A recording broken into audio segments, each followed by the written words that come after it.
Unlocking the potential of high-flyer in English. Hello, dear viewers. Today, we're going to dive into a fascinating English phrase that often soars above the rest in conversations about success and achievement: high-flyer. Understanding phrases like this not only enriches your vocabulary but also gives you insights into the cultural nuances of English-speaking societies.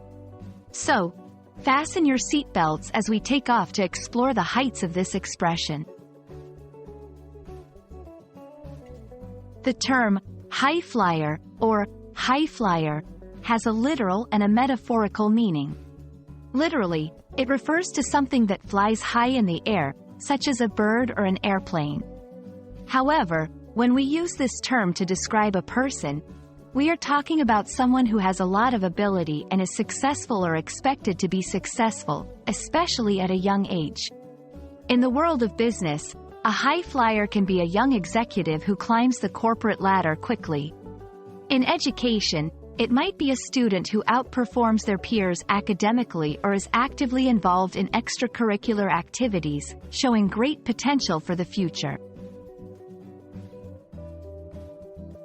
The phrase, high flyer, finds its roots in the financial markets of the 18th century, referring to stocks that had a high price because they were in demand. Just like these stocks, a person who is labeled a high flyer is seen as someone with high value and great potential for success. Understanding the origin of such phrases can add depth to your usage and comprehension of English. It allows you to not only know what to say but also why it's said that way.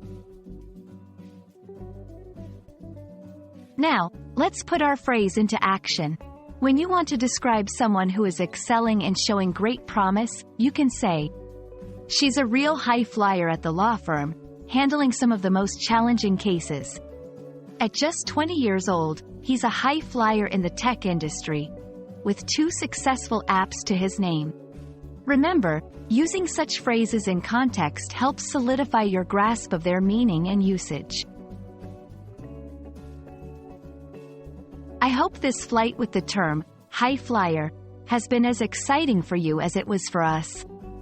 Now that you know how to use this phrase to describe someone who is soaring to great heights in their career or studies, you're equipped to add a touch of sophistication to your English conversations.